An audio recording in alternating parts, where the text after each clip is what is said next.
And I'm Brian. And this is R&B Talks. R&B Talks. Sorry. I'm sorry, I can't help it, man. I get like a Bobby Brown New Edition R&B vibe when you say it, because you have such like a deep, like Barry White kind of voice. It throws me some of those old 70s and 80s R&B vibes. Is that right? Yeah, it does. Okay. Yeah. All right. Remind me. How are you, Reggie? Awesome. I'm not laughing because I know you're not. I'm just laughing because of the way you said it. Been a rough week. Yeah. It's been a strange week altogether, like from top to bottom. Dude, I don't even know. This whole month is just 5 weeks, whatever it's been. I just don't. It's just like I've been living in a video game or some shit. So I mean, I can't. You know, Kind of an alternate universe kind of thing, right? Yeah, I'm just trying to get by, man. I mean, that's really all I'm doing. You know, I mean, sure. It's so minuscule changes, if any, that go on day to day. So because I got 4 to 5 weeks before this is Out of your done. system. Yeah, you told me that, man. That sucks. That sucks. And I'm not going to go take any pharmaceuticals or none of that crap. I mean, so it's like. Well, naturally re-regulating is the best way to do it, but it's also the most difficult way to do it. So, yeah, I mean, and I can't even stress eat though, or like do like that, because then my glucose goes all nuts, and then I'm hyper. But that might be a good thing though, right? Like it might be keeping you from making some not so great moves, because stress eating is never good, because you never eat anything that's good for you. Right, but yeah. I mean, it's just sure, I've had my Twizzler kick here and there, but I can't really do that too much now. So I'm at the point where my there's not really anything hampering my appetite, or the GLP-1 stuff is like done with regulating insulin, and sort of. Now it's just rerouting all that. Now my system's trying to figure that out and go through that. Like, it's such a weird. There's so much going on, like your body's like doing all this, but yet it always feels like this pit of my stomach thing. And I just say I get caught in a what if loop like a lot because of this stupid stuff. Mm-hmm. What if? That's anxiety for you. I know. And then the feelings of dread things where just like, then it's like imminent danger, I'm full on about to flip out. And I mean, some of that's lessened, right? But it's still there, and it's like that's the problem. Like I'm so tired. I almost think it's worse when it's just floating in the background, because it gives you this false sense of I'm getting better, and you'll have that good moment, and then the anxiety will sneak in and stomp on it. Or just something triggers it too. Yeah. Like you'll watch some movie, or you'll do something, I don't know, and something just like set you back a little bit. I don't know, but in general.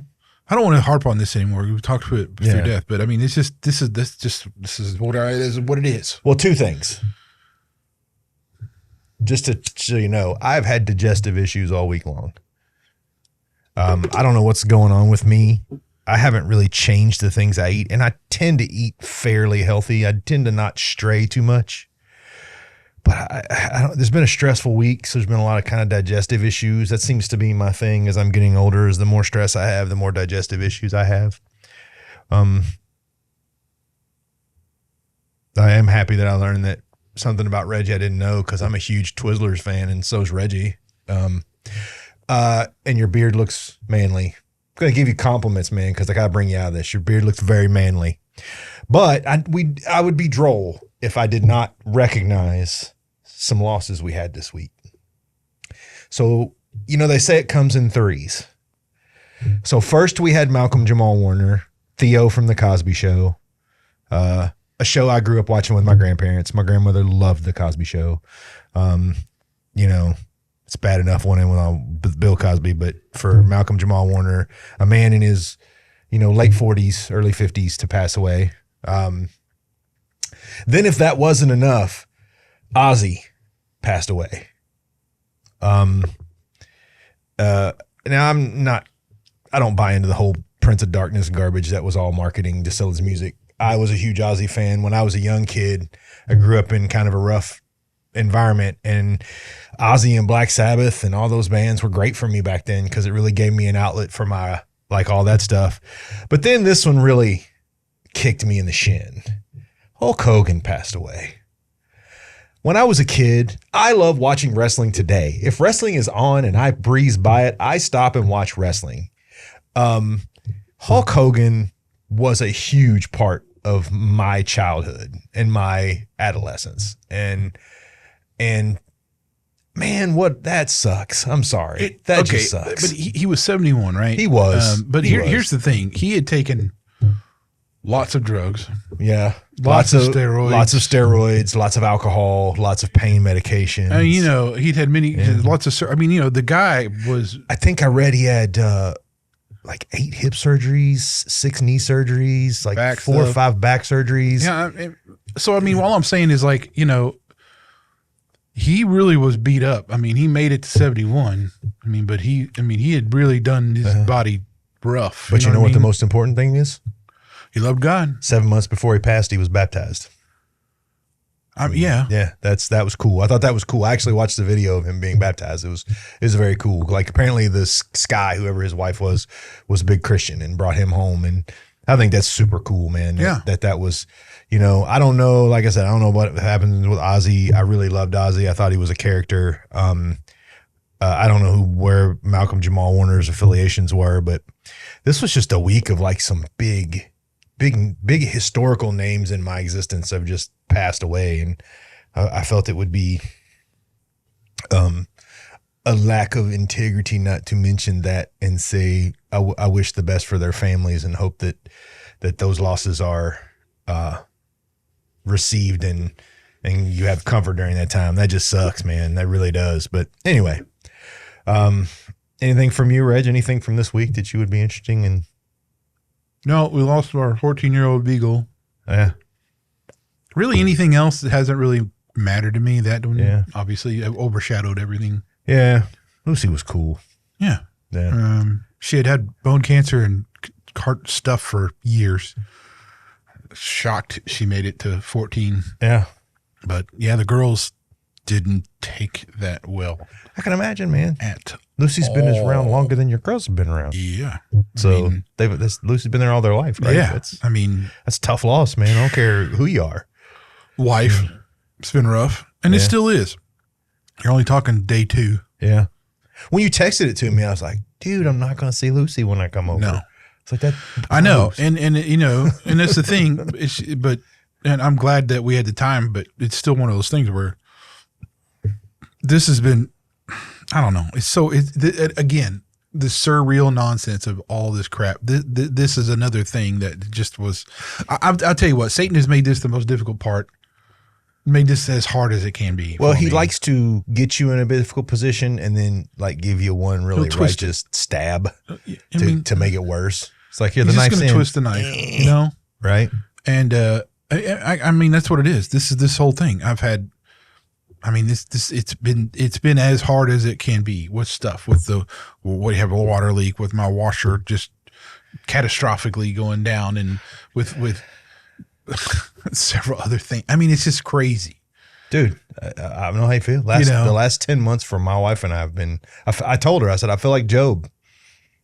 I don't feel like that, dude. Like Job's like, I didn't go through all that, but I guess that's what I'm saying. Like, I don't understand how a fella could lead his family and be a rock and all this stuff with an anxiety problem like that. And maybe I don't know. See, here's the thing. I don't know how different it is from a physiologically induced anxiety versus a psychiatric induced.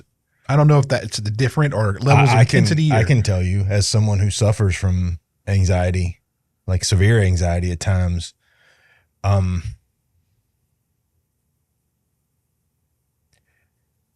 it's so strange because it will debilitate you, yet your adrenaline is through the roof because you're literally worried about everything. Yep.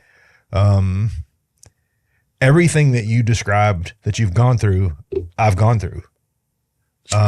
That's why when you told me it was going on, I was like, dude, Because one of the things I always admired about you is that's not one of the things that you ever dealt with. Like Nope. Anxiety was never something that Reggie ever had. And for me, now I can tell you this, until I learned my triggers and learned to control them, I was not a great husband or father because I couldn't. There were times where my anxiety would torch me to the point where I just couldn't participate. Like you said last week, you have trouble making decisions. I couldn't make any. I literally, people all the time go, Brian, why do you go to the gym? To help control my anxiety. I figured out that my triggers are when I'm static too long and I have too much time to get into my own head and I start to worry about things. And then it just turns into this crippling, oh no, it's all going to explode and catch on fire. And, I'm very much, I very much sympathize with you, man. Cause when you told me everything you were telling me, I was like, dude, I've done that. That sucks. The waking up in the middle of the night and worrying about things. Why am I waking up at 3 a.m. and worrying about this crap? Like, why does this, I've had moments where I've been like, I remember the worst it ever was. I watched a Fox News story about nuclear weapons. And it had been one of the most stressful months I'd ever had. And I woke up at 3 o'clock in the morning and had convinced myself somehow that nuclear war was going to break out. And I was sweating with anxiety about nuclear war. And I had to go get out my Bible and sit quietly outside on the deck and read my Bible and pray just to get enough control to get back in the house and start doing what I was supposed to do. So yeah, dude, it sucks. To say it sucks it doesn't even do it justice. Like it doesn't. But at least the cause and you're gonna re-regulate, which is good for you. Yeah. Yeah. So I even wore my fancy shirt for you today, man. You did. The other thing about the system resetting is my cold and hot stuff is all weird. Backwards. Yeah. I'm just like today, I don't know. I went to help my in-laws out this morning, which sweating and everything else. And then come home and I'm like walking around with a t-shirt and shorts on just fine. And then like an hour ago, it's like, I need to put on a sweatshirt. I'm freezing. Like what? Yeah. It's just crazy. Anyway. Well, look, today. So here's what I want to start with here, Brian. Okay. Lay it on me, dude. Yeah. I have a unique, I wouldn't say it's unique, but there's a definite special place in my heart for the way our digital communication and notifications and the 24/7 availability type of stuff is kind of real today. Mm-hmm. Because, I'm in IT, been in IT for 30, not 30 years, probably 25 years, something like that. And it's just one of those things where I've always been either, at one point on call or I'm traveling or doing stuff or whatever. So like my sense of this kind of being on and notifications, all that stuff is like, it's so real. But it's ridiculous now though, because like now your phone has so many notifications and everybody's sending out so much, marketing and all this stuff nonstop. Like, dude, it's relentless. And, I remember like I forgot to turn my phone on Do Not Disturb, but like a week or so ago. And it was like at 2 a.m. or something, this notification went off for some kind of special sale at Micro Center or something nonsense, right? It was just like, what? Anyway, so this is really about being overwhelmed in this digital world we live in. Well, it's easy, dude. Now you get alerts on your television. Your smart TV is linked to, like my LG smart TV is linked to my Gmail account. So it'll come up on my television while I'm watching television. Hey, LG would like you to blah, blah, blah, blah. Shut up, man. I'm trying to watch TV. I don't want to know what you're doing. But it goes beyond that too. Even people like, you know, people don't have the same, like I remember when you were growing up, you had a phone in your house. Yeah. You had one phone. Well, yeah. If you were lucky, you had two, but one was usually in your parents' room. It was something. Yeah. Right. But you had one phone in your house. And if you weren't there, you just you know, everybody understood this, right? Yeah. But then, you know, but nowadays, man, people expect you to reply like, you know, instantaneously, you know? They expect that. It's like, I'd say the most ridiculous it's ever been is I got a 2 a.m. text from my boss one time asking me if I'd turned in reports.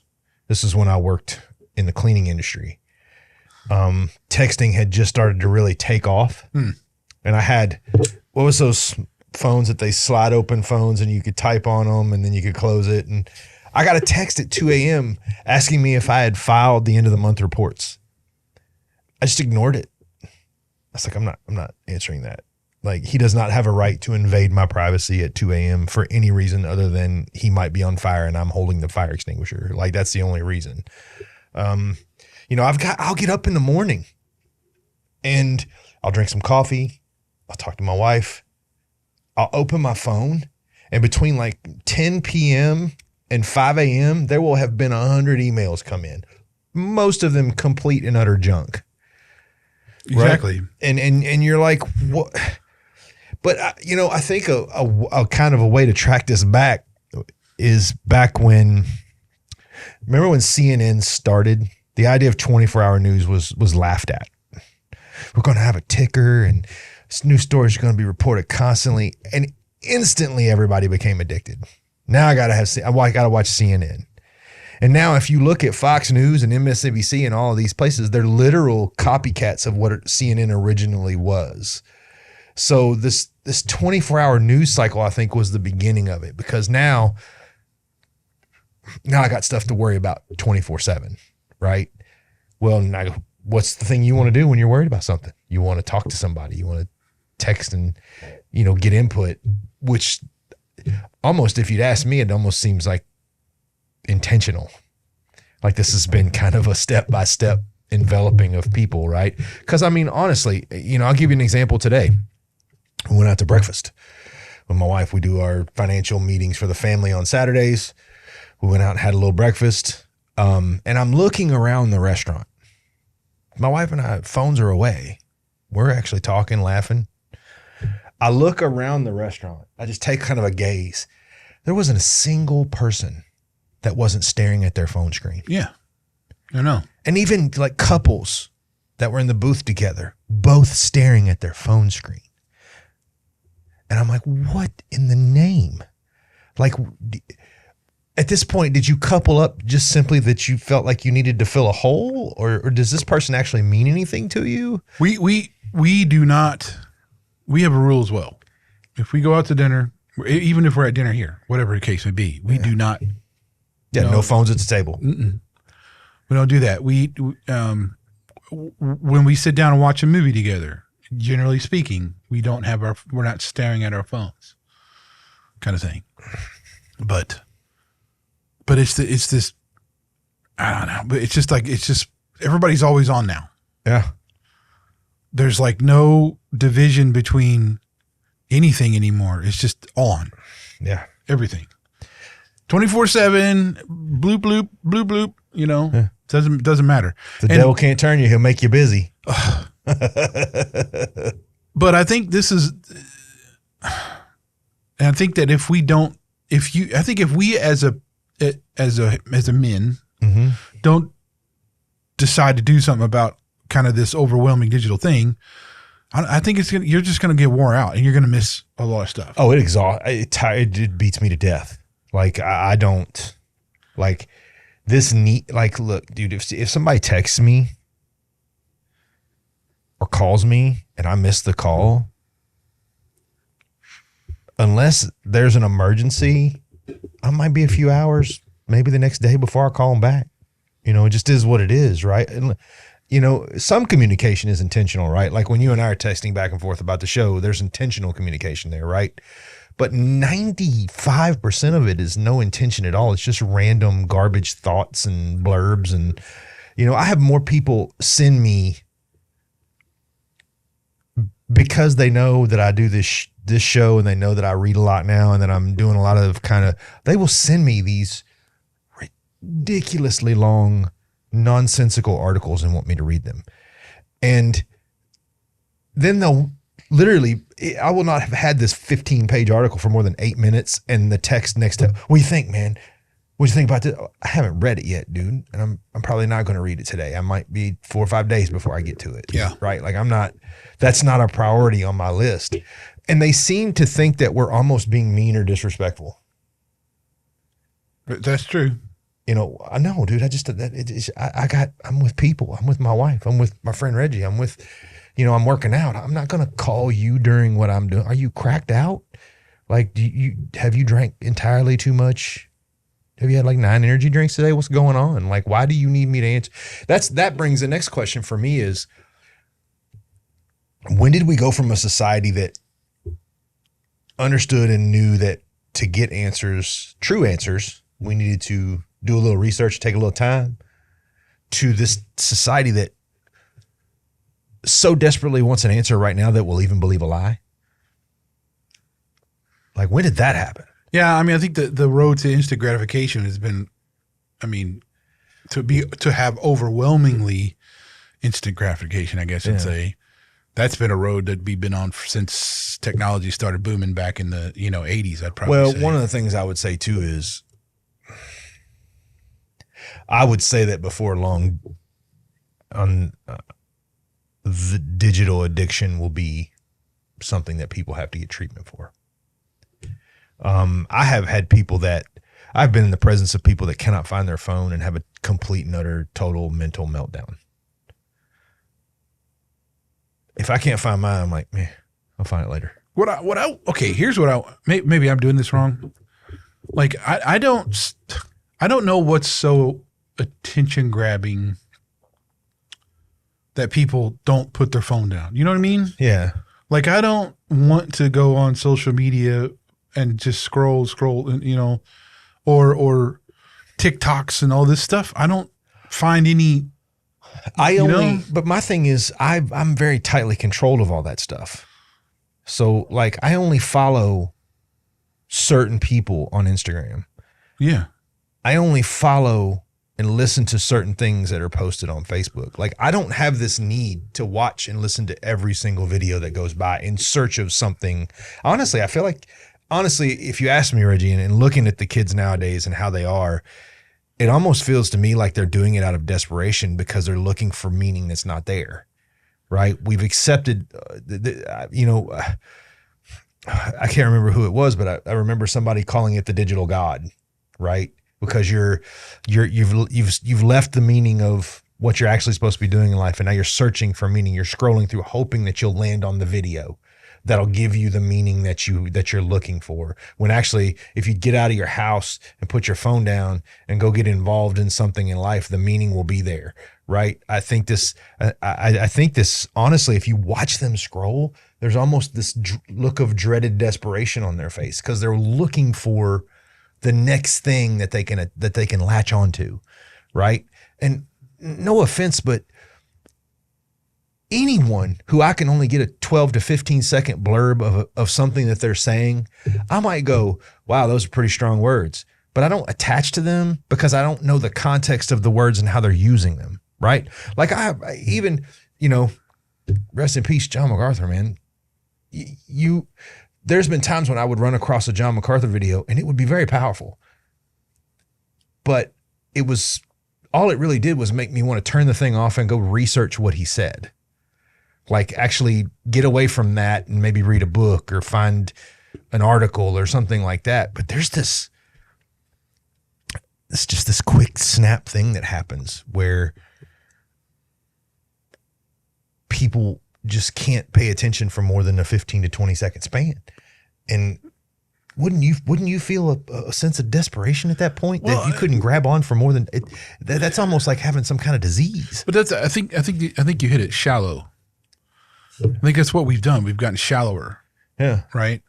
We're not as deep as we once were. We're not saying as much as we once did as a freaking human society. We're not. I think we're getting dumber by all this because it's like it's less interaction for us, but because our attention is focused on this object that's playing other stuff that other people are doing, but we're not doing anything. Yeah.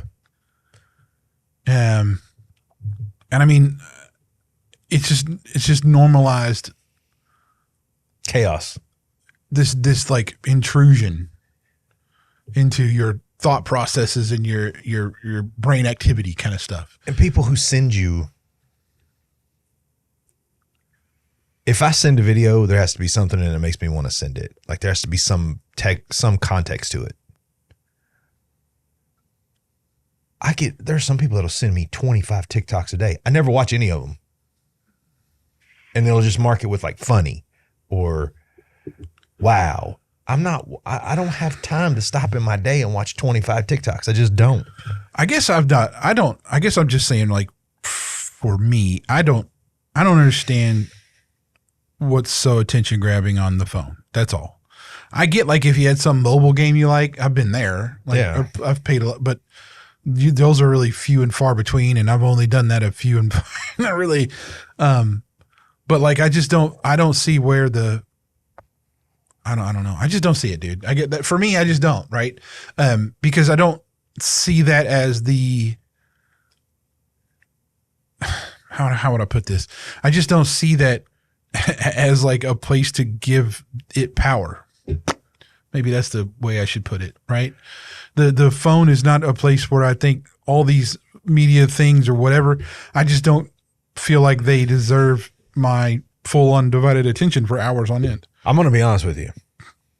So you listed some things like constant task switching, which causes reduced attention spans, doom scrolling and mental clutter, real life moments you miss because you're replying to someone online. But I've never, this is one I'd like to explore, is digital guilt. Like, what is digital guilt? Like, I don't know. So I got this. Okay, listen, let me say, this was something that popped up as people feel this. And I guess this is related to what I was talking about. Like, I don't understand it. Yeah, I don't, because I feel like digital guilt. Yeah, because I've unplugged myself for a while, and I feel guilty for not paying attention to things or something. I don't know. It's a very interesting thing. It's very strange. Like you feel like you've let people down by not paying attention to their their social media presences and stuff. And because I think this is where this is coming from. More people are putting their entire existence is rooted in social media. Like it's just all about what their status is, what they've posted today, what they're, all these things. And then when you get so attached to that, as in like, this is your identity of who you are, is this social media presence, then if you unplug from that, now you feel a little guilty because you haven't shared yourself with your friends and stuff online, I guess, or something, right? I mean, that's part of it from what I was reading. But also you haven't given your friends, like you haven't liked their posts and stuff today or all this stuff. One of these, I've never understood. To me, that seems like an awful lot of self-importance, right? Like, I don't care what you had for lunch. No, don't get me wrong. Like, I've had people contact me through Messenger on Facebook and be like, hey, tried this restaurant today. You really ought to try it. That's okay. But when you go online and you're posting pictures of your meal, shouldn't you be eating it? Like, shouldn't you be like, oh, it's so pretty. Well, you're not at an art gallery or at a restaurant. Eat your food, stupid. I mean, look, here, I'll say this, for example, with our girls, okay? Mm-hmm. They get a lot of screen time. They do. They like video games. They play. They like Roblox and Minecraft and stuff. Yeah. But we do a lot with them together, right? When there's like some learning, my wife takes them outside to like do some kind of science thing, or they'll just go outside and read, or go do all this stuff, or sit there play a game on in the dining room table kind of stuff. We're doing things with our girls, right? You know, there is some learning stuff we do on the computer, but like it's really not near as much as we do just doing stuff with them, right? Yeah. Well, why is that? Well, because it's the interaction of the physicality and interaction of doing that is way more productive and way more beneficial than just staring at a computer screen trying to do something like that, right? Yep. And I think that's what adults need to kind of freaking unpack a little bit about this stuff too. Like, you know, I've been to family events and stuff like that where it's just you look around and then all this, they're just staring at their phone and all this stuff. I check my phone a lot. I think for me, I would say it's a lot. But when I look around, I'm like the one that's not on the phone like the whole time. So, you know? So yeah, I mean, the constant switching though is a problem, I think. I want to say this too, like not just that digital guilt thing, but like when people are just like looking at one app and they're scrolling through, then they switch to another, scrolling through, switch to another, scrolling through. It's just it's so, there's no time in there to focus on really anything. Yeah. There's no time to use your brain. You know, you're now I get sometimes when you want to just scroll through quick, find something or whatever, but it seems like that's just a norm too. But going back to the family events though, it's like people are having real conversations, or you're trying to have a real conversation, but like you look around and like, you know, half the people are. Yeah. So what are you missing? You know? It's a good question. It's like doom scrolling. I don't quite understand doom scrolling. Like, not either. I've gone through 4 or 5 videos at a time and then left. But I guess that would have to do more with what your algorithm is, right? I guess. Like my algorithm is like Vadi and MacArthur and masculinity and, you know, stoicism and Jordan Peterson and Charlie Kirk. And those are my algorithms. I don't have any kind of gloom and doom anything in my algorithm. So I don't really understand doom scrolling. Like what are you searching for that it would be considered doom scrolling, right? Oh, it must. Well, some of this is sensationalism. What would be my doom? some of it is like just sensationalized nonsense too.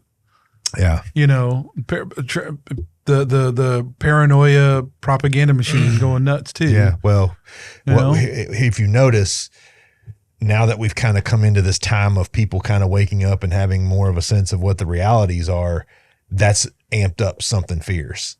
They're, oh no, they realized we were distracting them. Let's try to distract them more. No, it doesn't make any sense, right? So I mean, it's just like so when I hear, I've been joking with the wife, you know, if we ever I write a #1 bestseller or something, we're gonna buy our own island and just you know, we'll bring a community of people that we trust.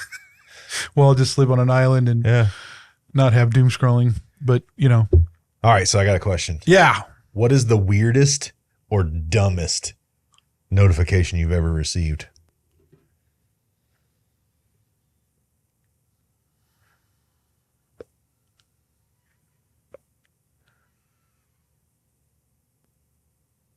I don't know, dude. That's a tough one. There's so much stupid. It's hard to say, you know, and I tell you what, nowadays, here's why it's hard to answer that, because there's so much spam. Oh yeah. You know what I mean? I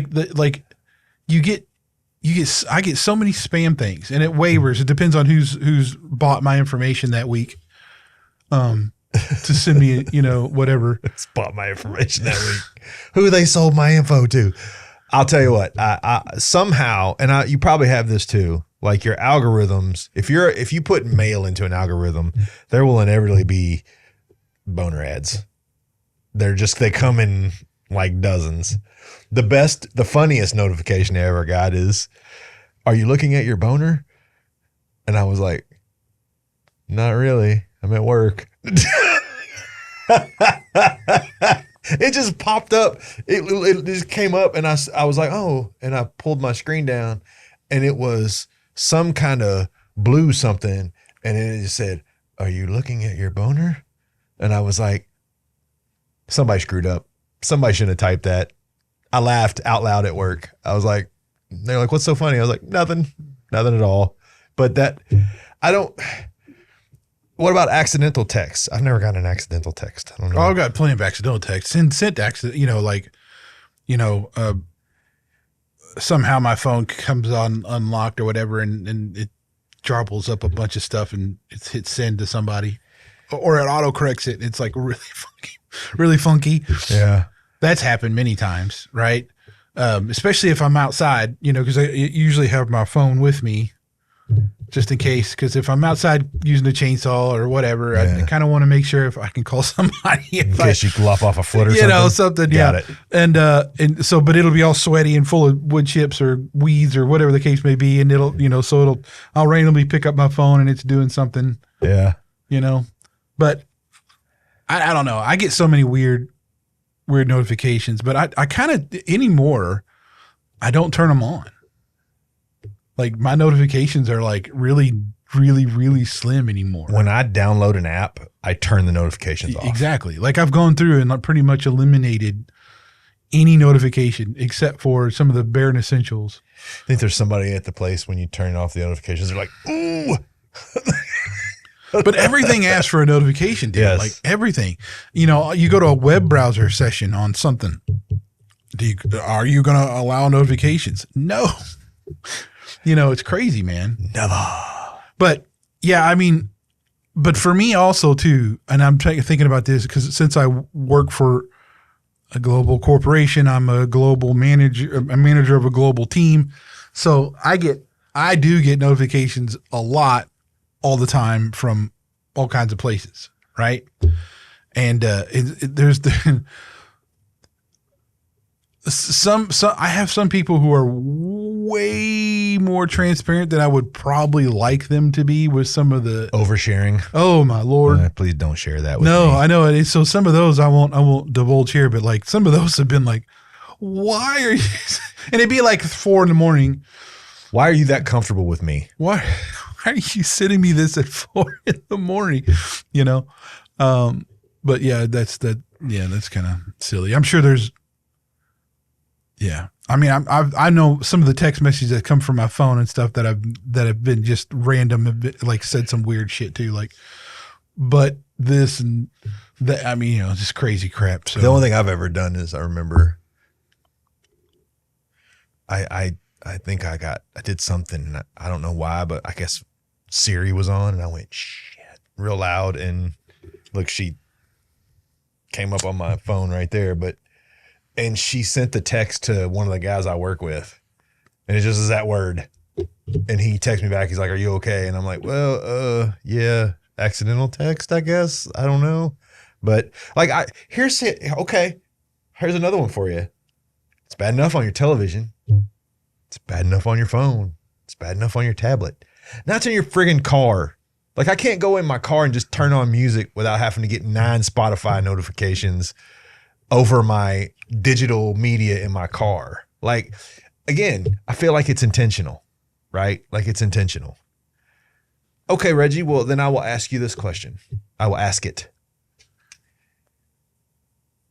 How would you go about setting boundaries without upsetting people? We talked about people being like feeling disrespected, but there's got to be a way of setting boundaries. Like my thing is I tell people, they'll be like, well, I'll text you later. I'll be like, if you text me past 8 o'clock, I probably won't answer you till tomorrow. And I just let them know up front. I'm like, dude, I go home, I put my phone face down.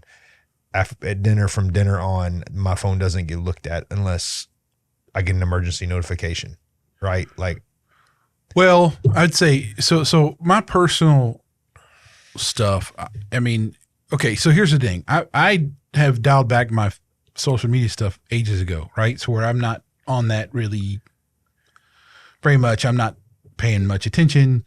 So that's already, people just don't expect me to, be looking at everything because I don't.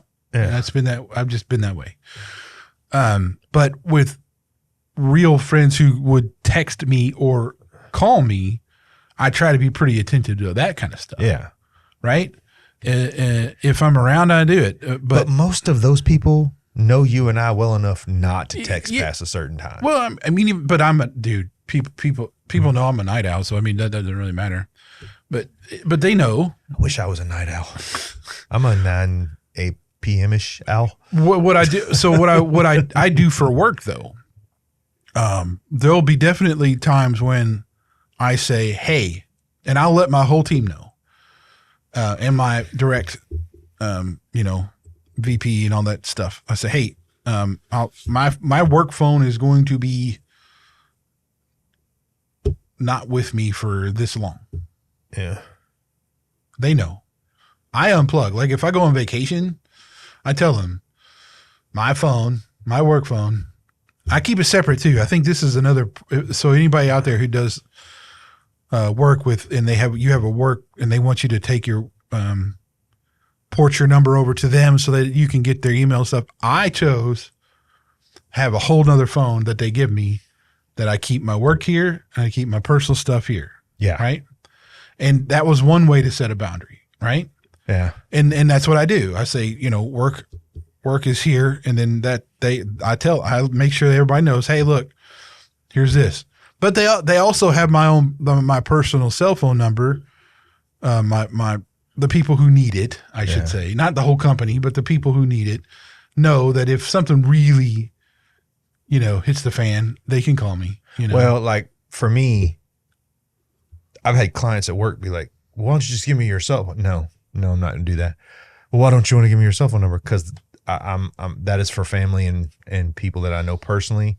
I don't know you personally. You have my direct line at work. You have my email. That's enough. If it's such an emergency that you had to get me right now and you can wait 30 minutes, then it probably wasn't going to be something I could help you with to begin with. I mean, if the building's burnt down and you're calling me to tell me it's already burnt, what good was the call, right? Like I one of the things that I did was I literally set a time. I get home around 5, I go to the gym. When I get home around 7, phone goes face down. Like I don't want to talk on the phone. I don't want to connect. It's not that I don't care about people or there isn't people in my life that I don't want to communicate with. But there's a point when, yeah, you can tell me tomorrow. Like it's not going to do me any good to find out today, unless somebody's dying or died, or unless you're physically ill or you need help, which at that point you can send me a text alert and let me know. But for the most part, you have to allow a period of time for your brain to reset, right? From everything that you've seen during the day. We live in the busiest world in history. There has to be a time where you turn the world off for a minute and be like, I'm in my home and I'm not going to do this for the rest of the night, right? Now, that's not to say that if there's an emergency at the house, you can't use your phone or your tablet. I mean, hey, the dishwasher blew up. I need a plumber. Well, there's no phone books anymore. So you have really no other choice but to go to your phone and Google for a plumber, right? But if you are so erratically addicted to your phone that you can't go home and just chill, take a minute, that's a problem, man. That's a huge problem. Well, yeah. Okay. Setting boundaries. Yeah. That's what we're talking about. And I mean, so it needs to be clear. And I mean, people won't understand. Some people won't understand this either. That's the thing. And I guess I just wouldn't worry about it so much. Yeah. That's just me. But like I use do not disturb modes on my devices. Mm-hmm. Pretty much, as soon as I'm like I make it a point, like my work phone, if I know, and well, here's the thing for me, again, this is all varied because I have a weird schedule a lot. So when I know I'm not going to be, it's like, okay, I'm really technically, I'm not going to be in office at the moment. Yeah. Do not disturb. My personal phone goes on do not disturb throughout, probably a couple hours before I think I'm going to go to bed Yeah. until, I wake up in the morning.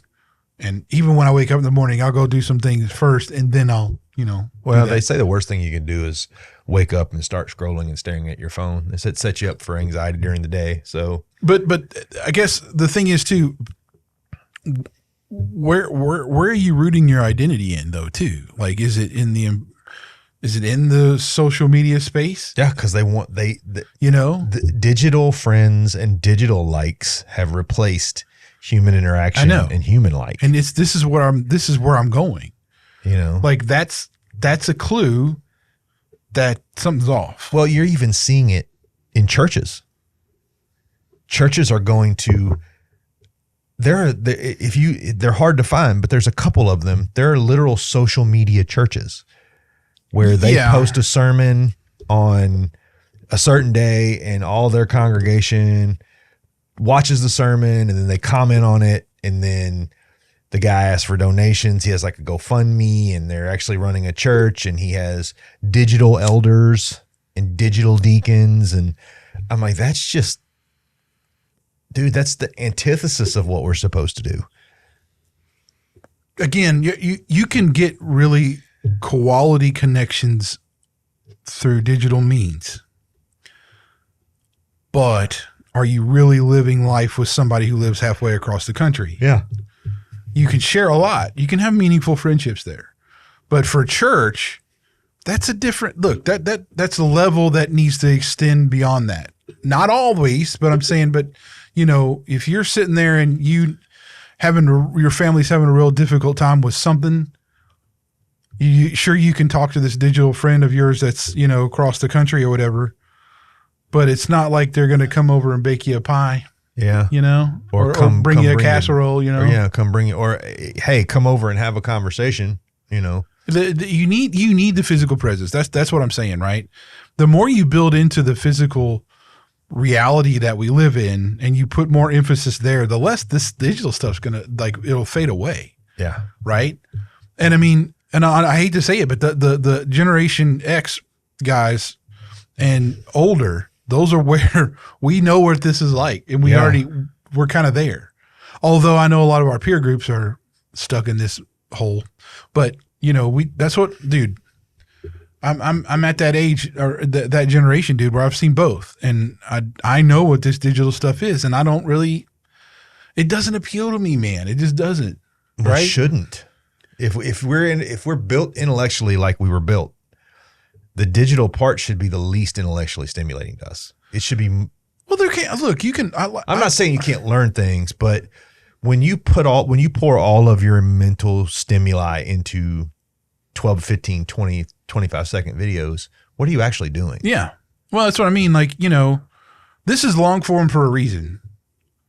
I don't feel like you get a lot of quality. You can get blurbs and stuff and like thought-provoking statements and stuff, but like the whole conversation that we have, I find far more beneficial. Yeah.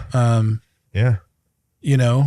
But absolutely. But yeah, it's just setting boundaries and knowing that, okay, I going through your phone and looking at your notifications and saying, you know what? No, I don't need to be notified for every sale that, Target's got going on. I don't need, I don't care. I don't need dings every time I don't need to know in a notification on my phone every time somebody likes a post I've written or something. Yeah. That's another thing. I've never once posted something on Facebook and worried about whether people liked it or not. No, I don't. Well, not in generally, no. Now, if you really want to get this, look, there's all kinds of ways to set automated messages out to respond and say, hey, I don't accept DMs after such and such. I'll get back to you tomorrow or something. Yeah. There's automated ways to do all that stuff. There's many, many, many, many different ways. But, I'd say if you really have a problem setting boundaries, though, then there's a deeper issue. That's kind of where I'm at, right? I think so. And I'm no psychiatrist or anything, and no psychologist, whatever. But I mean, it just seems like the people I know that are so attached to their phones, I don't know how real it gets. You know what I mean? Like, there's this whole world that I feel like they're just not paying attention to, except through the screen of a 5x7, whatever that is, screen, 4x6, whatever it is. So, I would say just look, if you really want to know what this is, take an hour, 30 minutes, whatever you got to do at first, just unplug. Just try it.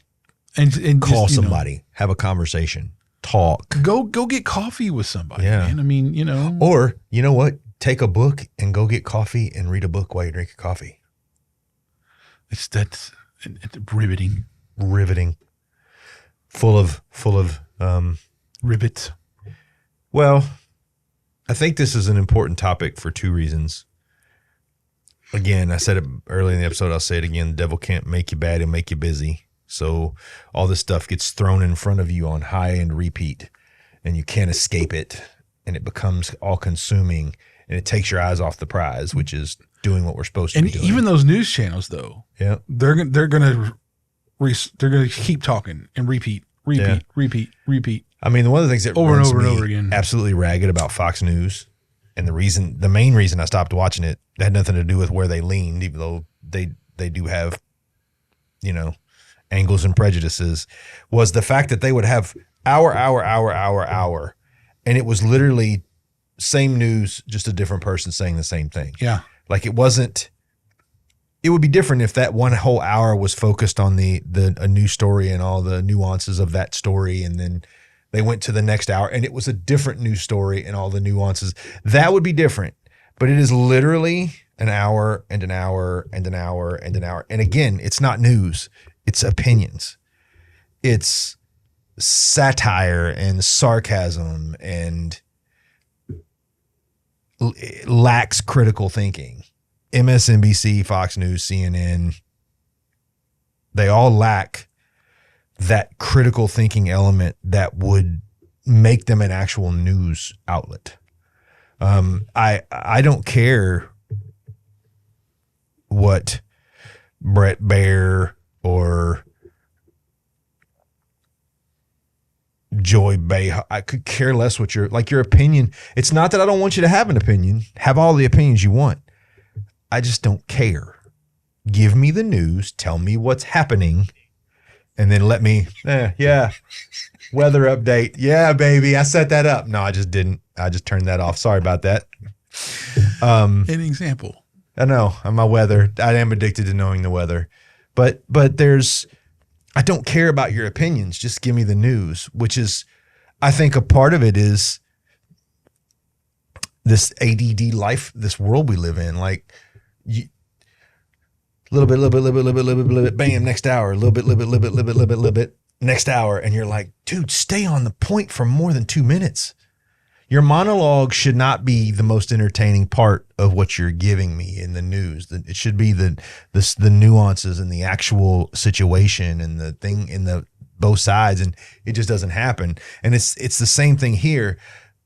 They get caught in this wheel of, because here's what happens. God forbid you tap the little heart button on a video. You're going to get 150 videos that are going to send you down this same road.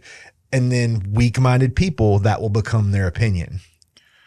Not just that. Okay. But also to think about this on like social media stuff. So yes, I agree with you about the news cycles and stuff it's just, I don't do it. I can't, I don't do it. But now what are you seeing most of really anyway? Ads. Yes.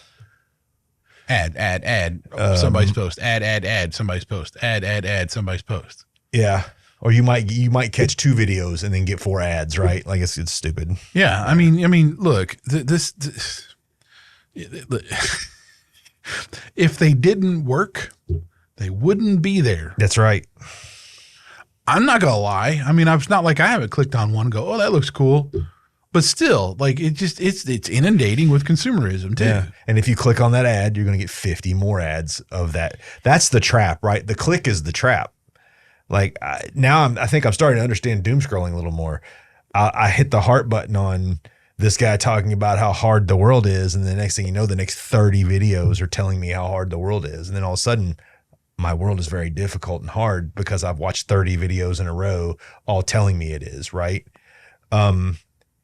But again, I think this is just one of those things where I think as a society, I'm not pointing fingers at anyone, just as a society in general, we lack the ability to critically think. Because if we still had the ability to critically think, we would know that this is unhealthy, right? Like we would have that knowledge. Yeah.